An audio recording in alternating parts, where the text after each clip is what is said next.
this meeting of the WECA Audit Committee. Can I check, Tim, do we have any apologies for absence? Yes, Chair, we have apologies from Councillor Cleo Lake. Okay, thank you.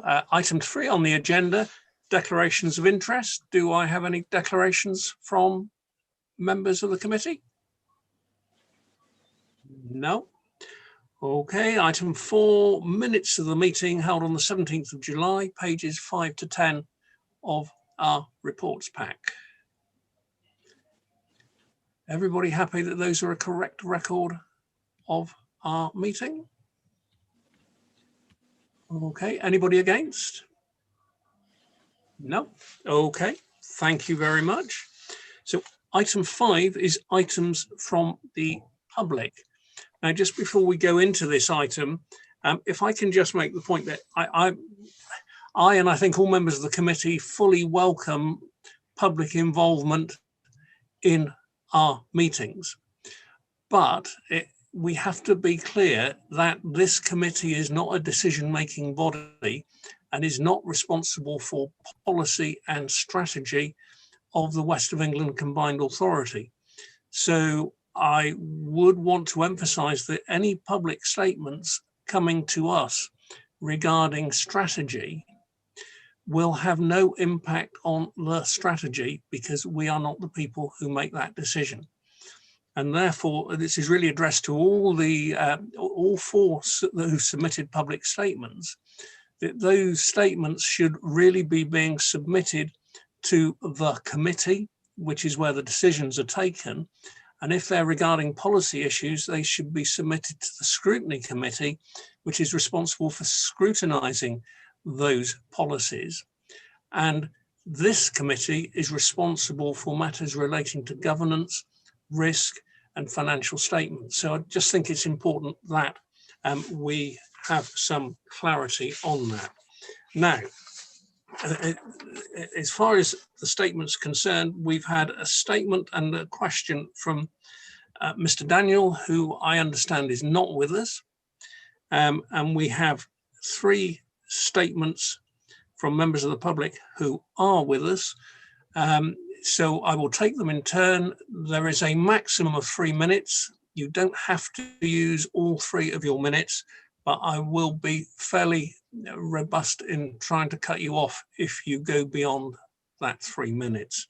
So the first statement is from David Redgewell.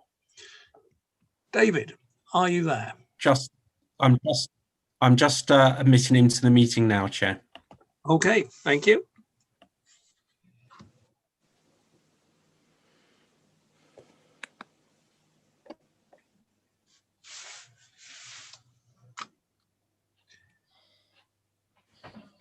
David, good afternoon. Are you there? I'm here, yep.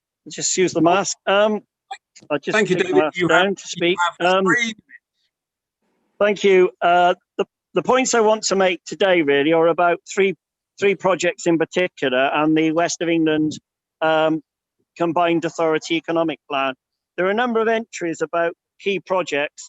One is obviously the Rapid Transit project, which we are doesn't appear to have complete detail of any costings, studies, or how much is being spent by consultants.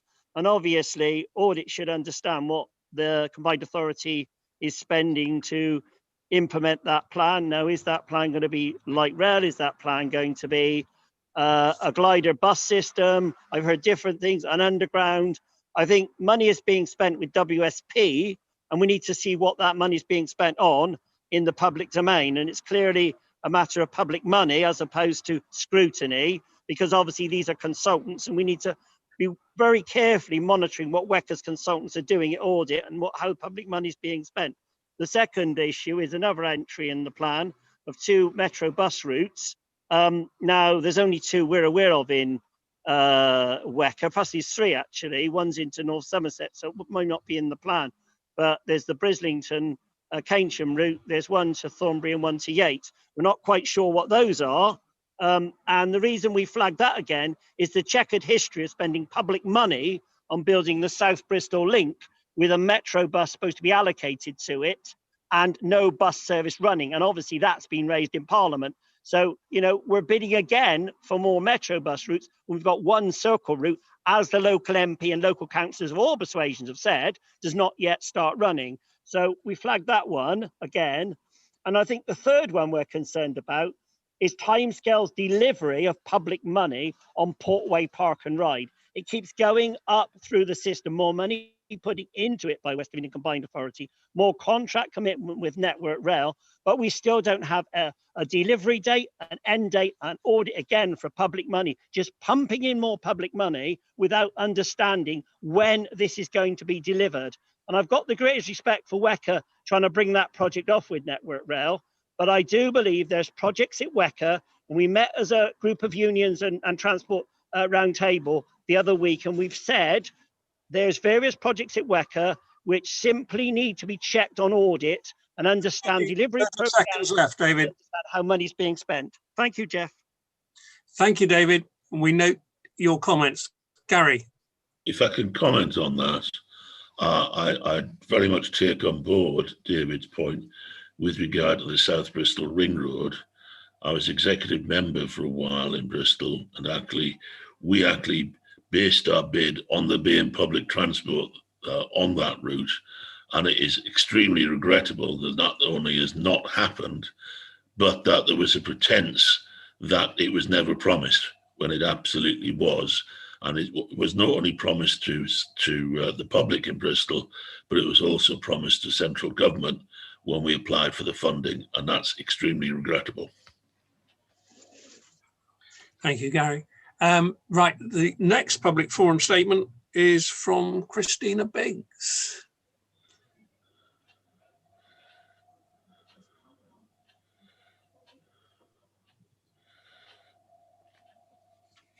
Sorry, Chair, we don't appear to have Christina in the waiting room at the moment. So okay, so if we move on to Andy O'Brien.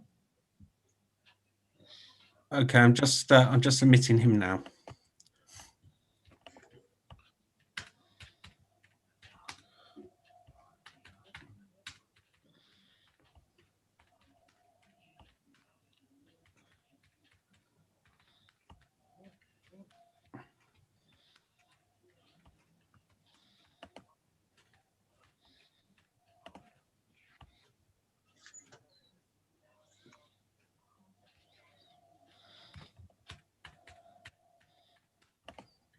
Right, Andy, are you there and can you hear us? I am. Can you hear me? Yes, we can. Andy, you have 3 minutes. Okay, thanks, Jeff. This is a joint statement from Transport for Greater Bristol and Zero West.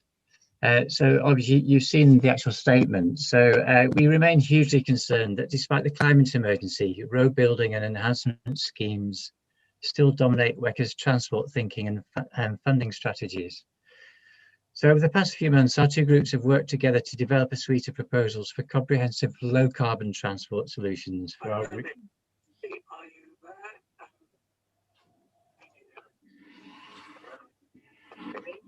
Nope.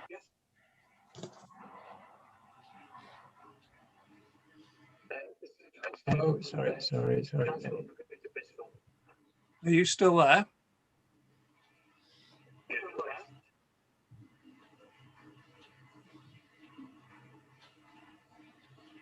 I think, Andy, have you got the feed on in the background, because that's creating an echo. Sorry, I've just turned off. Sorry, I've just turned off the YouTube. Can you hear me now? That's better. Yeah. All right. Sorry about that. Should I start again, or should I just continue? Just continue, please. Okay. Yeah, so I mean, basically, we've submitted some very detailed proposals now for a low carbon transport solution. It's gone to the WECA board, it's gone to the scrutiny committee, it's gone to the DFT. We're hugely concerned about this. This is a climate emergency, and we can't just be putting money into road building. I mean, we're talking there, Jeff, about risk and governance. this is an absolutely critical point in relation to climate change. We know how long transport infrastructure takes to implement. We've got to make the right net zero transport decisions now. You know, we won't get a second chance on this. And at the moment, all we're seeing is planned investments in road building projects. And this is really I can't keep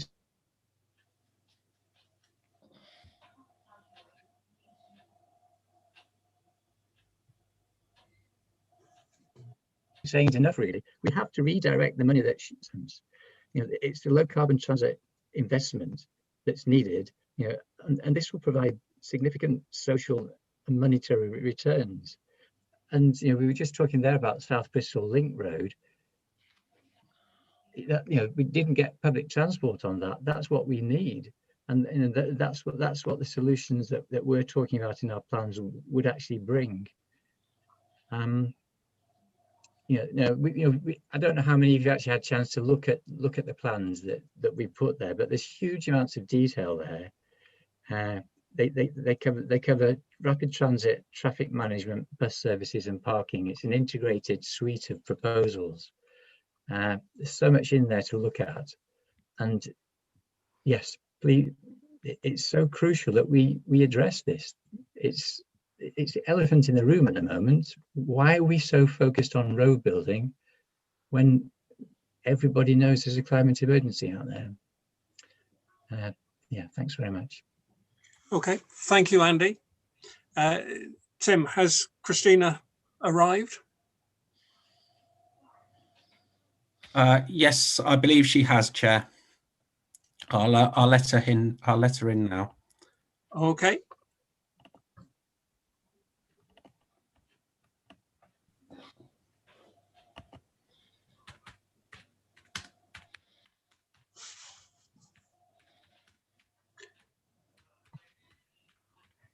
Christina, can you hear us? Yes. Oh, and we can hear you as well. You have 3 minutes. Over to you. Thank you. Yes, so following on from last meeting, audit meeting, where I think I was too late to join you, but I did watch it with great interest, and especially the topic of the outcomes from the various investments. And I remember you were quite interested in trying to start my video. Yeah, so you did discuss Malcolm's very nice narrative, and the fact that we were expecting a certain number of rail journeys. So I completely understood Malcolm's point, being that the journeys would be the outcome of the investment. So of course, at the time, we didn't know what was going to happen to rail ridership. And if the rail ridership never came back up again, then yes. But I'd like to just report that I have been out on the network. There seems to be a lot more people travelling on the Severn Beach line now. I think it's especially local trips are going to be well patronised. It's a short trip, people well spaced out. They can just get on, stand there, get off again. So we're getting more confident that there'll be the rail ridership to justify the investment of Metro West. Second thing I wanted to say was, in regards to TFGB plans, I think we've seen them now, the light rail plans, which very much mesh into the Metro West and the mass transit. So we very much commend them. A couple of us from Fosborough have looked through the plans, and I was the one who carried out the costings of 3.2 billion for the whole package. And just to reiterate, the LRT plans that TFGB have presented would be more extensive than the WECA mass transit light rail, and also they'd be a lot cheaper than the underground. So 3.2 billion is sizable, but I think it's a realistic amount. I've calculated it based on £25 million per kilometre, which is well accepted as the kind of this pays for everything. So we very much commend TFGB plans to you. We continue to commend the Metro West. We'll be there on Monday to going into bat for the development consent order. We just want to be there to record our complete support for the Portishead line. Just to point out, although it's an hourly service from Portishead, there is planned in the idea of having 45-minute frequency in the morning, which is very close to 7 Beach Line 40 minutes. So we're confident that the Porter's headline should see, I'm just finishing, should see the ridership that we're hoping for. So thank you very much for supporting the Metro West plans right the way through. I think WECA are aware that it's something to be really proud of, talking across the country. Thank you. Thank you, Christina. Members, we've had those public forum statements. As I prefaced at the beginning, it's not ours to make a decision on, but members happy that we forward these to both Mayor Bowles and to Steve Clark as chair of the scrutiny committee, with a suggestion that we perhaps have a discussion on how we can progress these comments forward. Would that be reasonable? That would be, yes. Okay, thank you all, and Okay. to Andy, Christina, David, thank you for attending, and thank you for the points that you've raised with us. Thank No you. problem. Right, so we move on, and I don't think I would dare to take time with Chair's remarks and announcements when we have the weighty matter of the statutory accounts before us.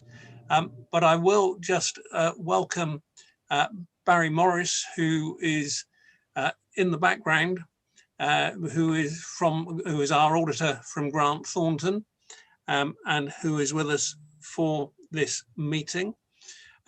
If I can also, just at this point, without wanting to steal Malcolm's thunder, just to actually say that a set of accounts that lasts for 163 pages, apart from being quite short for a local authority, it doesn't really pay tribute to the amount of work that the finance team have put in to get this set of accounts into a final stage, particularly if we note the problems that were encountered last year. So there has been a remarkable amount of effort with not the easiest of working conditions and working remotely to get to this stage. So I just want to emphasize that, and I ask members, this is a totally open debate for any comments once Malcolm's given us a brief introduction.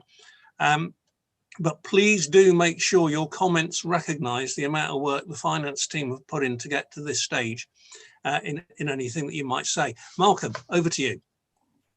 Chair, I appreciate those comments. Actually, those who are sharp in terms of looking at the agendas will recognise it's a year ago today, Chair, that we actually presented the 18-19 accounts to the Audit Committee, and what a difference. Always said last year it was bumpy, but we are only 3 years old. So we're still a very new organisation and we're learning as we go through. We're very clear last year when we fed back to the committee that we wanted to own our own destiny. So we came from a world where a lot of our finance work, not just the accounts, were done through external contracts.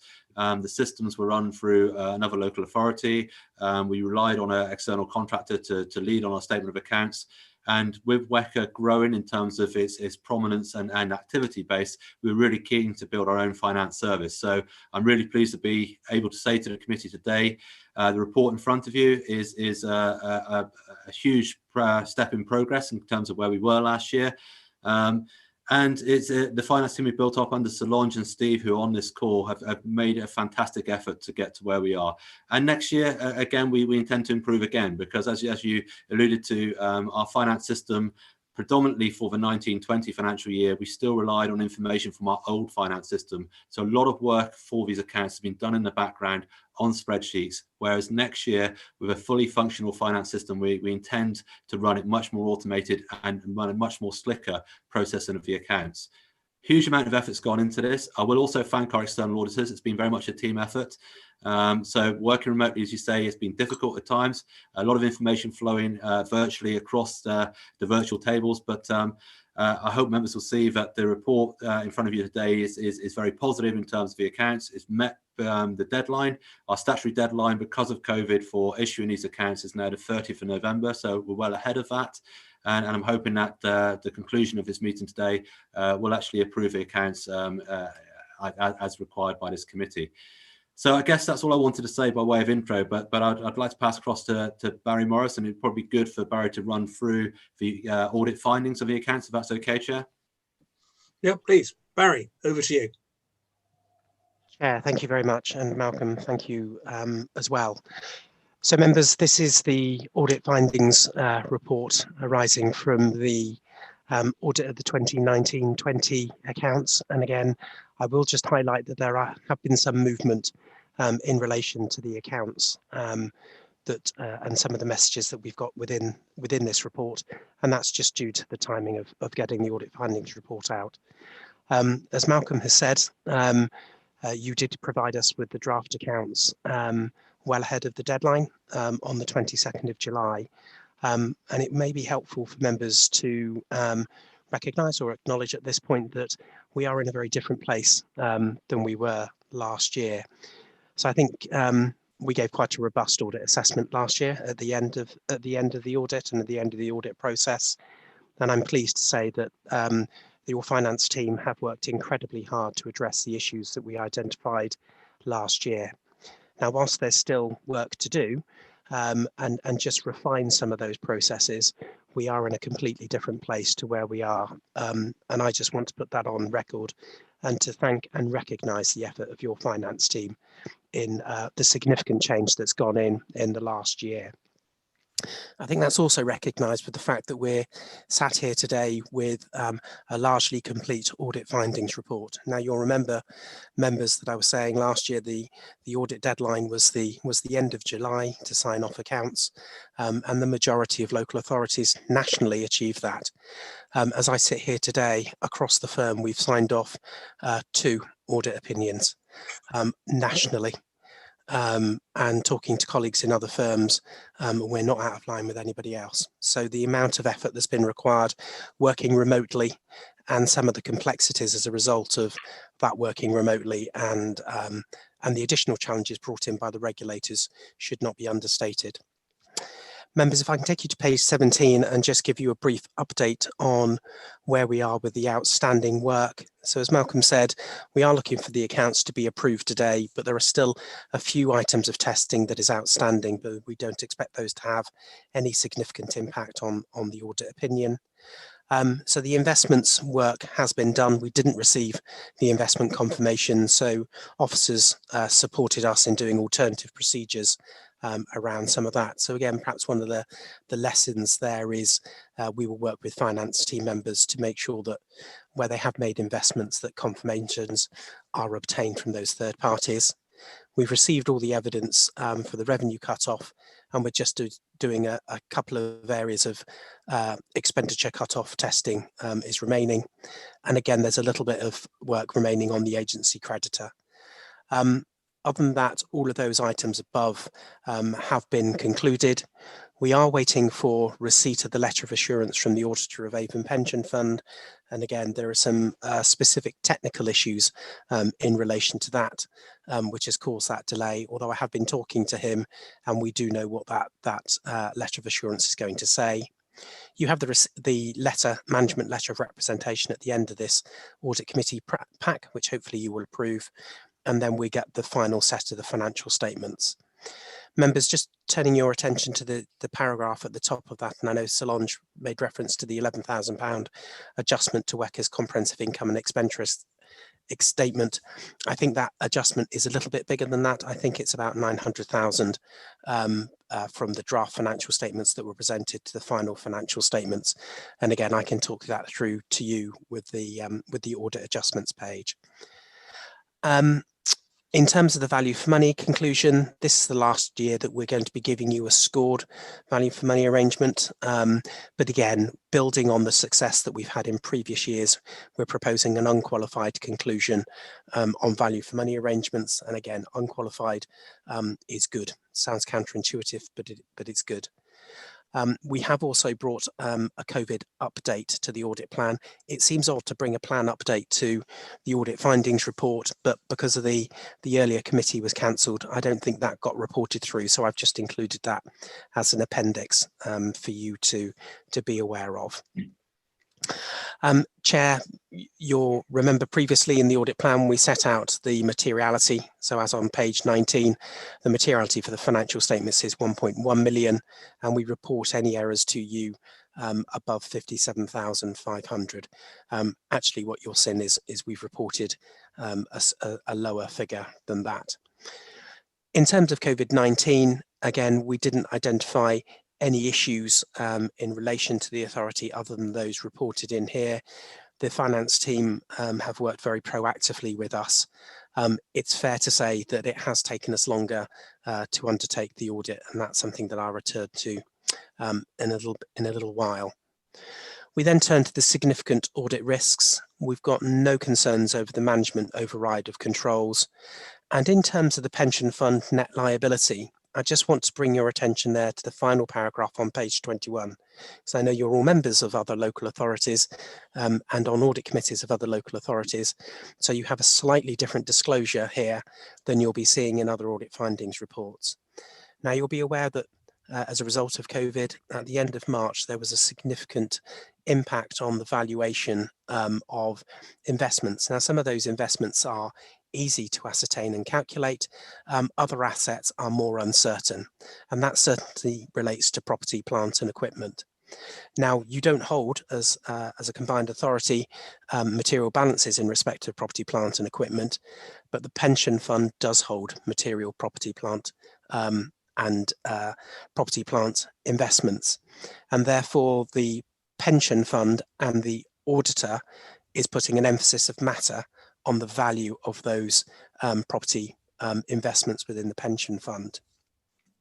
That said, your share of those property funds in your accounts isn't material. So management have concluded that you don't need to make a material valuation uncertainty in your accounts, and we concur with that. So unlike all other opinions that you may be seeing, we're not making a material uncertainty. So that's a slight difference that I just wanted to bring to your attention in case you're comparing audit findings reports at other organisations and you think, I wonder why we didn't do that at WECA, and that's the reason.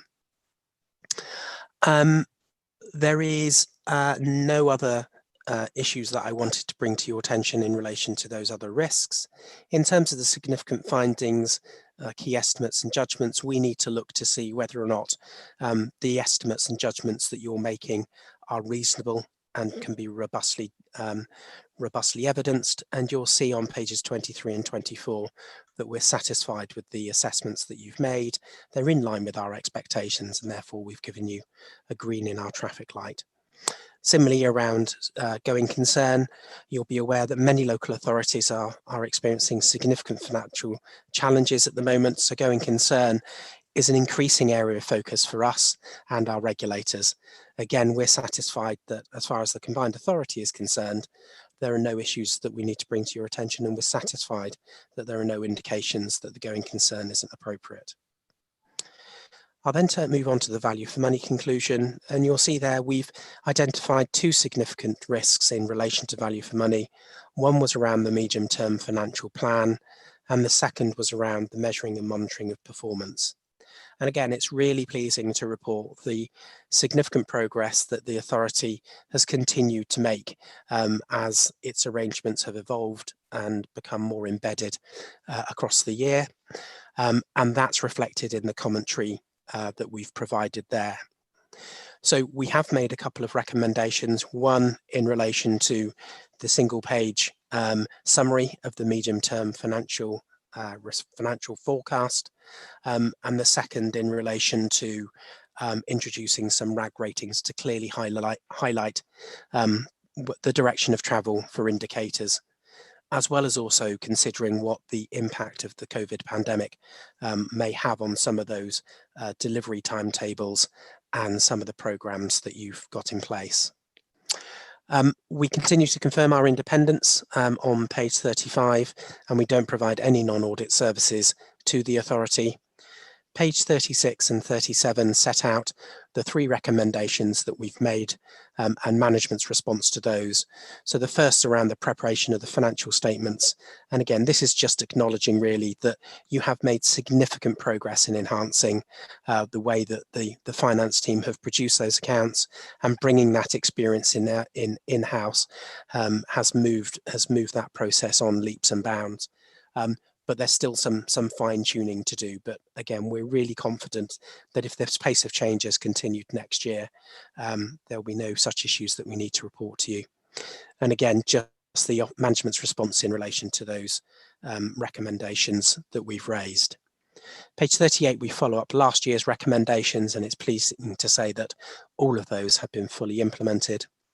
And then in Appendix E on page 39, we just summarise those audit adjustments. So again, just to clarify, the ones that impact on the total net expenditure of the authority is the 11,000 and 940,000, the adjustment in relation to the 5G of just over £1 million. That shouldn't have been included in that final column, so apologies to members for that. All of the adjustments have been processed by management. And again, there was just one small error where we had an extrapolated error of 184,000 that management haven't adjusted for. We're satisfied with that. It's not a material adjustment. It is an extrapolated position. So it's not appropriate to, some management have said it's not appropriate to adjust, and we concur with that. On page 42, we just set out the audit fees there. Members, you know that I came to you last year to talk about additional fees as a result of things. I have spoken to Malcolm, or emailed Malcolm already, saying that the audit has taken longer this year, not as a result of anything that the authority has done necessarily, but as a result of COVID. So we have reported a final fee there of 30,384, which is in line with our proposed plan, but that may be subject to further discussion. And again, members, we will keep you updated on that. We are discussing it with MHCLG as well to see what support there may be available. In terms of Appendix E, we set out the audit opinion there on pages 43 and 44 and 45. And again, that just summarises that we look to certify the opinion and close the audit, which will be unqualified in both respects of the financial statements and the value for money conclusion. And there's no emphasis of matter in there around the valuations. Then pages 46 onwards just includes that external plan update that should have come to you back in April. But as I said, we're just now including it here just for completeness. Chair, I hope that was a brief enough summary, but probably went into a bit of detail, and obviously happy to take any questions. Thank you, Barry. That seemed extremely comprehensive, but I'm sure we'll find a few questions for you even so. If you can raise your hand electronically, that would be helpful. And Andy Waite has already done so. So Andy, over to you.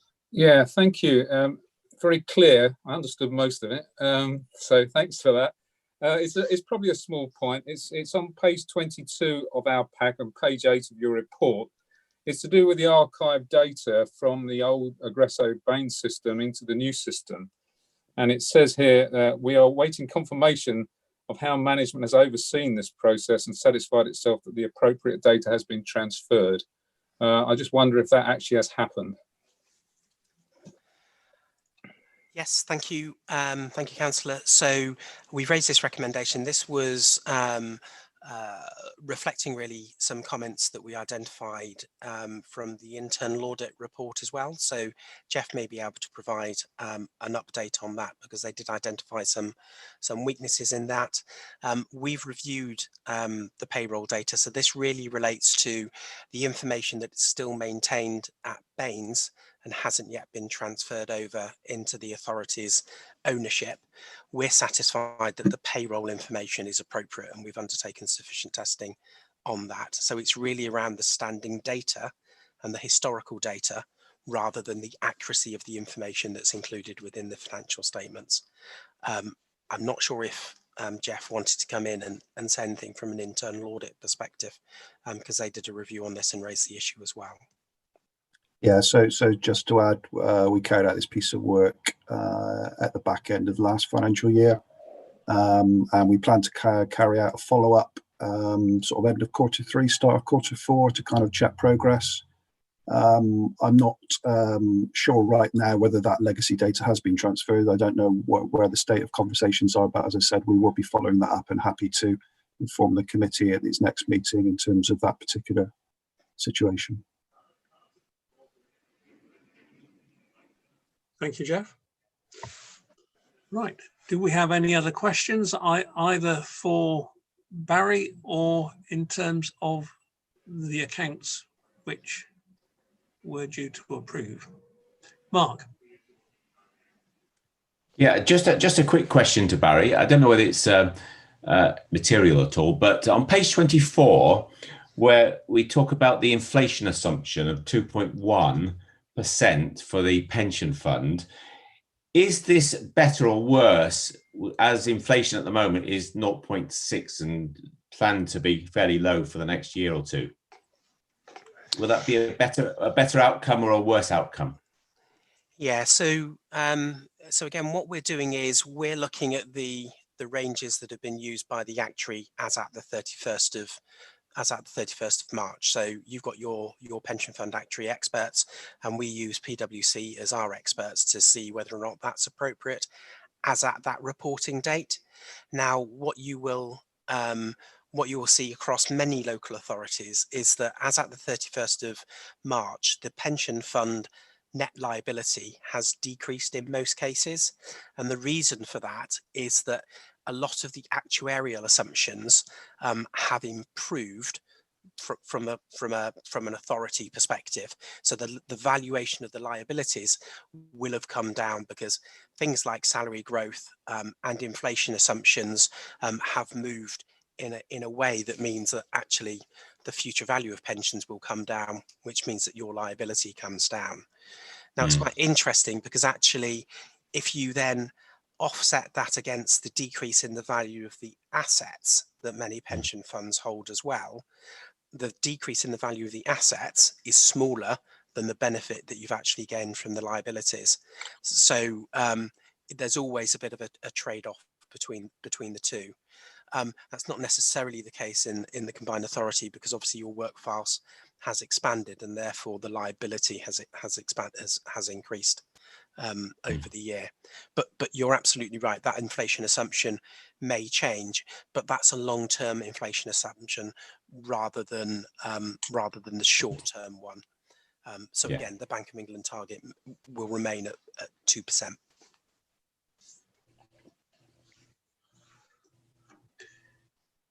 Any other questions? Are members happy with the financial statements? Yeah. In which case, I think we are in a position, and I'm just going to find the right piece of paper so that I refer to. Right, I've got to go back to the report.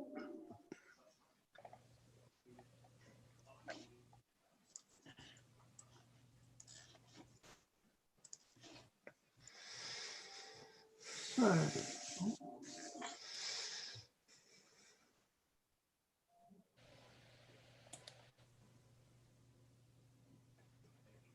bear with me just a moment while I find the right page. So the items we have to look at, the recommendation A is that we note the content of the external audit ISA 260 audit findings report as detailed in Appendix 1. Can I ask members to raise hands in favour if they're in agreement with that? Yes. Is anybody against? No. Oh, one against. John, do you want to explain why you're against, just for the record?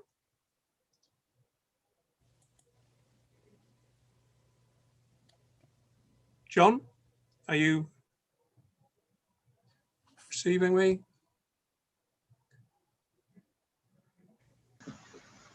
Which John are you talking to? John O'Neill, you were against And I'm just no, sorry, I was for. You're for. Oh, wonderful. Okay, that's fine. So that was unanimous. Sorry, Jeff. Good. Then secondly, approve the West of England Combined Authority Annual Statement of Accounts for 2019-20 as detailed in Appendix 2. Again, show of hands, all those in favour. And is anybody against? Again, that's unanimous. And the third item is with regard to the letter of representation. Now, I've already forewarned Malcolm that I'm going to ask him a question. And this is based upon a dialogue exchange in Bristol Audit Committee, where the City Council has told the Audit Committee it's not allowed to see confidential papers. And I wanted Malcolm to give Audit Committee the assurance that we either have seen or could have seen all relevant papers in connection with what we have to say in the letter of representation. And further, Malcolm, to just confirm that there is nothing we ought to be drawing to Grant Thornton's attention that you're aware of. And Chair, I'm more than happy to confirm that you've, as an audit committee, has seen every relevant report and documentation available to us, and there's nothing that I'm aware that we need to make aware of to Grant Thornton. So we're being open, transparent throughout the year. Thank you, Malcolm. And just to assure members, Malcolm had already given me that assurance, but I felt it was important that it was put on public record. So can I ask, therefore, members are happy that I sign the letter of representation on behalf of the Audit Committee? All those in favour, please show. Is anybody against? Okay, in that case, that is also unanimous. So can I just conclude this item, because we did pass comment to the finance team, but it is perhaps worth recording that whereas we're used to authorities with finance teams with a number of people in them, we do have to recognise that in this case the finance team is substantially sat here with us today, and that's Salong and Steve, who've done an incredible job. So can we just formally record our thanks to both of you for working way beyond what we would dare to expect you to have to work to get to this state. So really appreciated. So thank you both. That leads us to move on to item 8 on the agenda, which is the whistleblowing audit review. Malcolm, do you want to introduce this? I'll introduce it, Chair. I think this came as a result of the last audit committee where we looked at the whole governance arrangements, and recently we've had updates in terms of monitoring and evaluation framework, risk management arrangements, etc., etc. And I think the committee asked last time, well, we haven't seen an update recently about the authority's whistleblowing arrangements. So on the back of that conversation at the last audit committee, we commissioned a piece of work from internal audit just to do a review about what our whistleblowing arrangements are. And what you got in front of you today in terms of your papers is the initial findings from that internal audit review. And obviously Jeff is here from internal audit, as is Pete Charles, who undertook the work from internal audit. So that's by way of introduction, Chair. But if Jeff would like to take us through what the emerging findings are and the outcome of that internal audit review, I think it'd be useful for members. Yeah, please, Jeff. Okay, thank you, Chair, and thank you, Malcolm. You basically read out exactly what I was going to say, so you've stolen my thunder there. so the first thing I'd just like to, as I say, just reference the fact that this was a point of discussion at the last audit committee meeting, and we did have an item in the plan around counter fraud arrangements, of which we would have covered an aspect of this. But what we have done is ensured that we focused this particular review around the discussion points that were raised at the last committee meeting. So I'd just like to introduce Pete Charles to everyone. So Pete Charles is one of my audit managers. Pete conducted the review and dealt primarily with Shazia as monitoring officer and other officers within WECA, including Malcolm. The report is as you see it in terms of its current position. And Pete's happy now to kind of give you a quick overview of the kind of context for the review and a summary of the issues that were identified. Pete. Thank you, Jeff. Good afternoon, everyone. I'm assuming everyone can hear me, but if not, just give me a signal.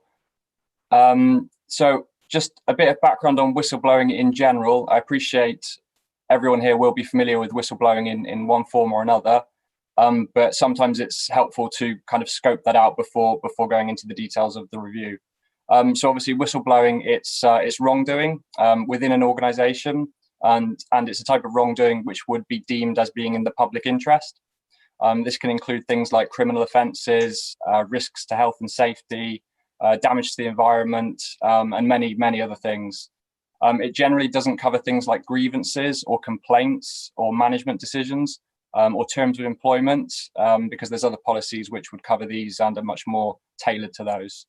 Of course, whistleblowing brings protection for the employees. So if an employee was to raise a genuine, legitimate concern, it is protected under the Public Interest Disclosure Act against them being dismissed or other penalisation. So going into the review itself, obviously you can see we've got a summary in Appendix 1. I'm not going to go through the full details of that, but hopefully I can give you a flavour of the review. So as you can see, we gave it reasonable assurance, level 3, which basically means that the controls are satisfactory, but there still are areas for improvement. So there were two key control objective areas that we looked at. One was around the policy itself, so checking whether the policy was fit for purpose and written in line with best practice. And in this area, we found mostly strengths. And then the second area was around putting that policy into practice. And this is where we found a few areas for improvement. So like I say, I'm not going to go through every single one of the findings, but I would recommend that members take their time and have a look at the summary in their own time. But just as a flavour of what the report went through, the highlights were that the policy details the right protections that are available against individuals. It outlines a firm stance against malicious and false allegations. It provides suitable details to the person raising the concern about what kind of information to provide. And it also explains the limitations of investigating concerns when they are anonymous, which is quite an important aspect, because if someone was to raise a concern, but it was taken further, for example, to legal proceedings, if it's anonymous, it prevents someone being a witness, basically. And in terms of the areas for improvement, we felt that there could be perhaps better communication to staff on a regular basis about the existence of the policy. We felt that there could be a clearer provision for reporting to independent organisations. So an example we've given there is Protect, which I'm sure most people will be aware of, which is formerly Public Concern at Work. But I should slightly caveat that finding, because the policy does detail that people can go to the police, trade unions, legal advisors, etc., if they were to feel that it's an organisational issue such as collusion. So we're just saying that we think there needs to be a clearer and more direct contact to an independent organisation. And then finally, we felt that there could be the training to senior officers who have responsibilities under the policy could be more formalised. So again, I'll caveat that slightly. So obviously, a lot of the key and senior officers who have responsibilities under this policy are experienced and will have dealt with these kind of concerns elsewhere. But it's about making that training formalised and on a more regular basis. So yeah, thank you for letting me present that, and I'm happy to answer any questions. Thank you, Pete. Members, do we have any questions?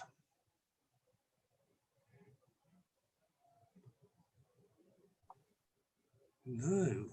Well, let me start with a few questions that I had, because just looking at this, the comment that the policy is not communicated to all WECA staff on a regular basis, and it seemed to me when I was looking at this that in a way there is more onus to have a clear policy in a small organisation than there is in a large organisation, because in a large organisation you can whistleblow knowing that it will be removed from those you work with, and you can use it, put it into the system. Whereas in WECA, with a much smaller organisation, it is much harder. So it seemed to me the communication was important.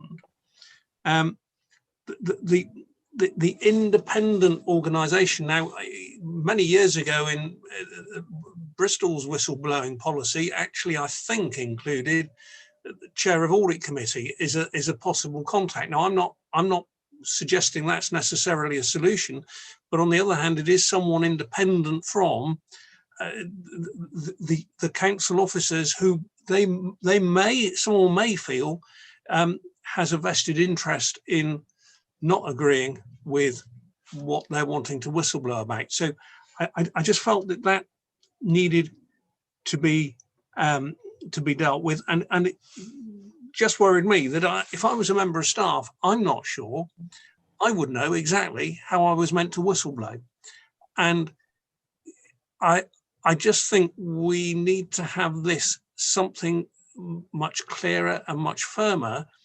Obviously, we're hoping no one ever uses it, but I think it's really important that some more priority is given to this to actually make it available and fit for purpose. That's a personal view, but to me, it should be fundamental to the way we're working. Dom. Yeah, just to say, Chair, I take your point. I can see that now, actually. It is a small organisation and there are particular challenges in a small organisation. So is that not a realistic way forward, that actually the chair of audit was a point of contact formally? It seemed to me to be a very sensible move.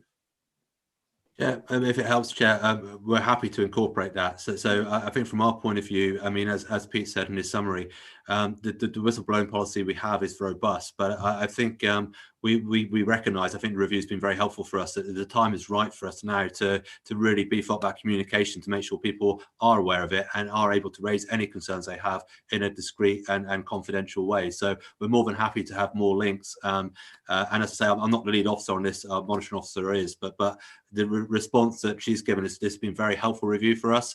And as WECA starts growing in terms of the work we're doing, as we get more involved in capital delivery, it's absolutely vital we do get this right. So we're more than happy to include more independent links in our policy. And already some of the actions from this audit have started to be enacted. So, for example, our monitoring officer did give an update, like a mini training session to our senior management team, not just the key officers, myself and chief executive, but the whole senior management team on the policy in the last couple of weeks. So we're already starting to gather momentum. So it's been incredibly helpful for us. Good. Thank you. Mark Bradshaw. Thank you, Chair. I wanted to support what you said. Whistleblowers in the workplace. I think endure an awful lot of stress, pressure, and anxiety, and it's in our best interest, because of the public funding involved, that legitimate whistleblowers come forward to raise their concerns. So I think we have an obligation to make it easier and simpler in terms of the independent points of contact that they should reach out to. So I think this should be more of a priority, whether it's protect or indeed a whole range of different options. I don't mind, but I think that we do need to beef this up. It is important.